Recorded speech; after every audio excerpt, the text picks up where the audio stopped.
Oi, Luísa, obrigado pelos elogios, nossa senhora. Assim vocês vão deixar a gente muito lisonjeado. Obrigado mesmo, de coração, tá? É esse tipo de carinho do público que nos dá força para continuar. Não, a sua pergunta não é nem um pouco boba, não.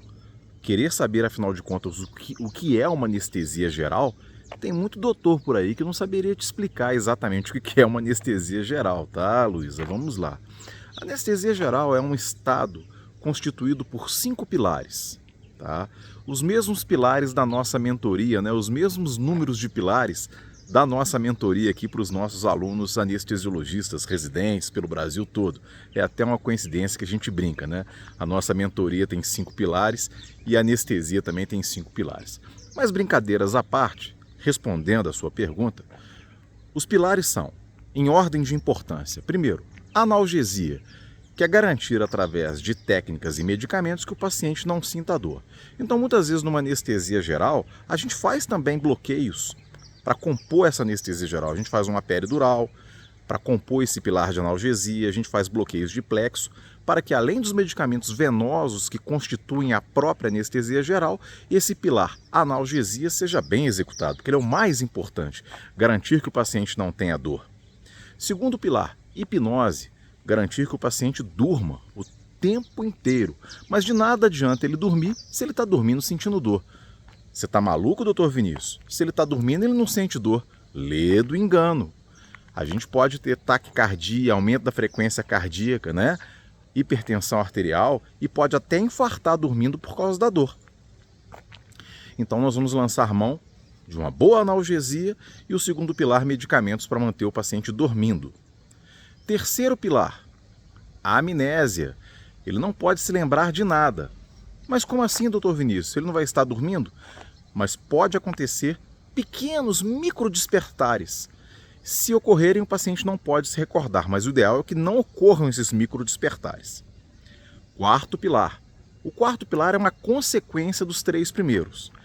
É uma consequência de uma boa analgesia, de uma boa hipnose, que é o fato dele dormir, e o fato de não lembrar de nada, que é o bloqueio dos reflexos autonômicos, que é a pressão arterial consequentemente estável, frequência cardíaca consequentemente estável, ausência de liberação de hormônios catabólicos como cortisol, hormônio antidiurético, glucagon, que iriam piorar o desfecho, o resultado final desses pacientes. Adrenalina, noradrenalina, que poderiam fazer ele até infartar no pós-operatório.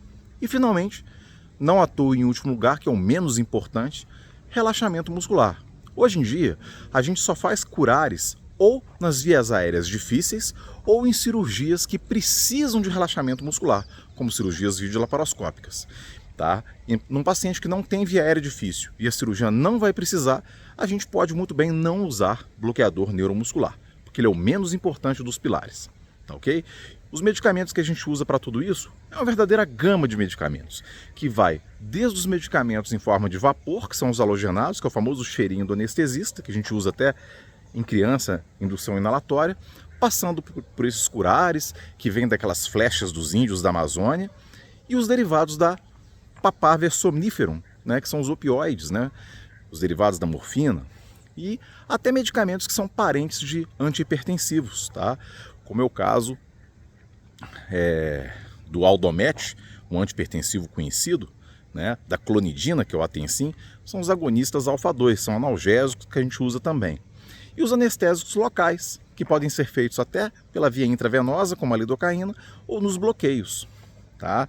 Então, assim, a soma, a miscelânea desses medicamentos permite que a gente faça anestesias combinando agentes inalatórios com venosos, que é a anestesia geral balanceada, ou uma anestesia em que a gente faz apenas agentes venosos, associados ou não a bloqueios, que é a anestesia venosa total. Mas a tendência é associar medicamentos e técnicas, que é o que a gente chama de anestesia multimodal, tá? Que aí a gente pode usar medicamentos em doses baixas, o que diminui os efeitos colaterais e melhora o desfecho, o resultado final do procedimento. Ser anestesista hoje, sabe, é se preocupar, Luísa, com o pré, o per e o pós-operatório. Foi-se o tempo que uma boa anestesia era apenas entregar o paciente acordado, lúcido e mexendo os 4 membros. Vai muito além disso. Então sua pergunta é excelente.